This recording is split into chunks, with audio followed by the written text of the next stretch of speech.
You're listening to the Business Communicators. Let's go to our final segment of the week, and that is our Wednesday wisdom or writing prompts or whatever you want to call it. And last week, you might recall that we had a writing prompt that was, why do people put things off?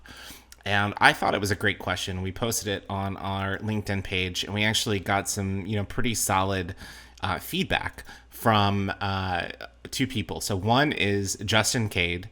He said that a friend of mine told me a story about a comedian he went to see, that in the opening thanked the audience for attending. In his words, it's, quote, "It's really, really easy to do nothing, and you all decide to come out and see me. I think it's as simple as that. It's easier to do nothing than something." Great words. And we say the same thing with the podcast.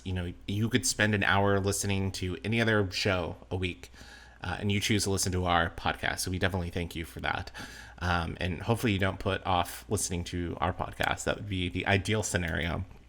And R.B. McKeon, who is based in Washington State, said that random things where the theme is, I prefer to assume all is well rather than do the right thing and find out that it isn't. Examples include getting blood work and checking my credit score. And then she noted, both are fine, by the way. And I just thought that was brilliant. And I actually commented below her post and I said, this was and still is my strategy with my college grade point average. I still don't know what it is. I just refuse to look. I just know I graduated. I know it was above a 2.0 and below a 4.0. That's all I know. So those are my takeaways. And we appreciate both Justin and RB for giving us feedback. But any comments on Justin or RB's thoughts, Thomas and Hattie? Shout out to RB. Preach it, truth. I agree. Nothing's wrong if you don't go to put the little tape over your car mechanic thing, or don't go to the doctor, because don't do that, please, because you feel fine. So yes, those are both true. And Yeah. Austin, I loved your comment about your GPA. I had a lot of fun. I learned other things in college, but of course we've got our book, 400 Writing Prompts. Just to save time, I'm gonna flip to a random page myself, and I'm gonna point. Ooh, this is interesting. If you could sit down with any outlaw or criminal, past or present, who would it be, why, and what would you ask them? Mine is Lizzie Borden. Who is that? Tell us. Lizzie Borden had an axe, gave her father 40 whacks. When she saw what she had done, gave her mother 41. Y'all never heard of Lizzie Borden? No, but I love the song. Lizzie, I don't know. Y'all have got to see the movie. It's a very interesting young lady who was living with her parents, and she was accused of killing both of her parents with an axe. And I guess my question would have been to her, did you hate him that much that you had to kill so many blows? That's just a crime of passion. Wonder, why did you do it, girlie? Why did you do it? Interesting. I like it. I like it. It's something that I hadn't heard the song before either. But Thomas, who was someone that you would want to sit down with and ask them a question, ask them why they did it? This one threw me for a complete loop. For me too. I did not expect that from this book, but that's the randomness that happened to me at 400 Writing Prompts. What's popping in my head, there's three of them, really, and two of them are kind of similar, is because one of them I watched on Netflix, the bomber, the Richard Jewell story, he's not the bomber, from the United States, the Olympics back in Atlanta. And it talked about the guy who was the bomber, and all of his trying to do the hatred for it, and how he was trying to get the known of the Unabomber, and Ted Kaczynski. But at the end of the day, I would want to talk to those two about why.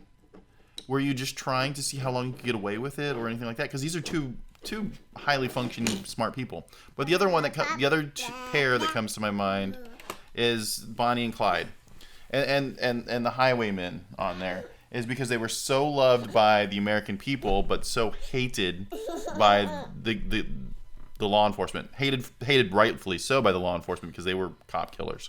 But just how they were able to manage their personal brand amongst the masses, because the masses helped hide them throughout the rest, the bank robbers, throughout everybody. So those are two things that I would want to just talk about. Was, what position to go down this path of crime, and how did you manage to get society behind you, and then How did you manage to stay hidden for all those years? Those would be my 2 or 3, really. That's where my head went. There's about 4 others that I also want to talk about, but that's another topic. You mentioned Bonnie and Clyde. They were captured near Grand Prairie, Texas, so near the Dallas area. So I think, was it Dallas or was it Louisiana? That's where they lived, was in the Dallas area, is where they were from originally, but they were actually hunted down in Louisiana. Was it near Ruston? Ruston and Grambling? Was it near that area? I could be wrong.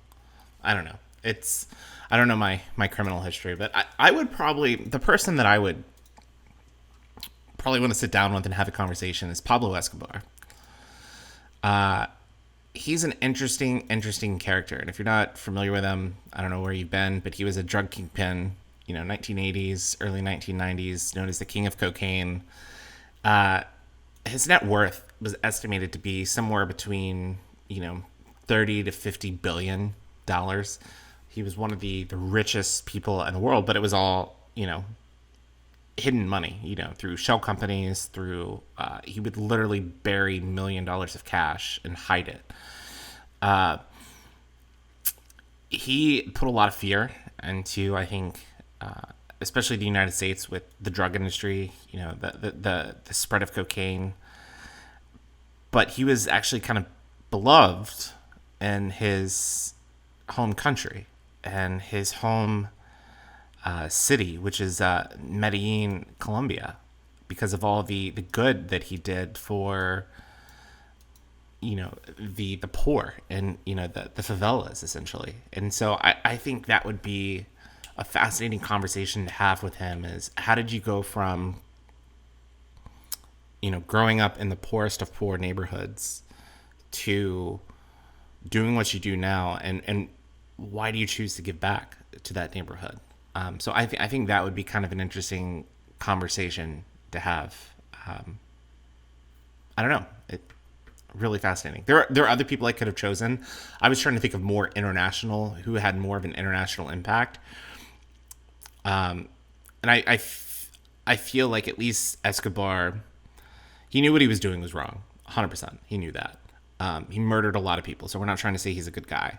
But you often don't see criminals give back like that to communities, which I think is really fascinating. So here's a fun fact. People in Colombia are still questioning his whole thing because he imported hippos that now run wild in Colombia, and they're still trying to figure out how to capture them and figure out what to do with them for his private zoo. Random fact there. But he also did things, like linked to the assassination of the soccer player who scored an own goal against the United States in the World Cup. Escobar versus Escobar. If you get the chance, watch that documentary. It's an ESPN 30 for 30 documentary, Escobar versus Escobar. Or no, it's called The Two Escobars. And the Two Escobars, I think it came out in 2010. But it's a really, really fascinating discussion between Andres Escobar, who was arguably one of the top Colombian soccer players, played for the top clubs, and then Pablo Escobar, who was a huge soccer fan. And of course, in the 1994 World Cup, Colombia was heavily favored against the United States.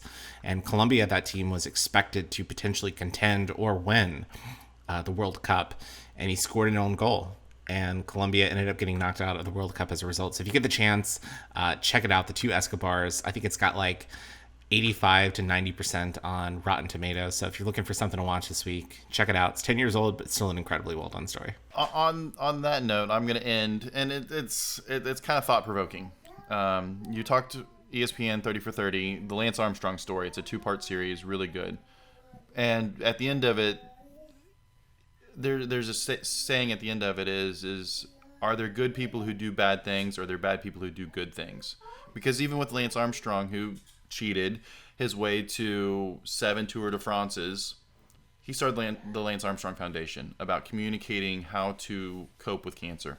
What that organization has done has been phenomenal. I don't think it's called Lance Armstrong Foundation anymore, but just overall, I think that it's there. And so, to Austin's point about Pablo Escobar, you're technically saying that Lance Armstrong is a good person? No, I'm not. I'm just saying that there's. I just wanted to clarify, though. Okay. But to Austin's point about Pablo Escobar, giving back to the poor and helping bring Medellin and the poor healthcare and things like that coming up. I think So that does that make Pablo Escobar a good person? No. It does not. What I'm saying I'm just messing with you, Thomas. I know you are.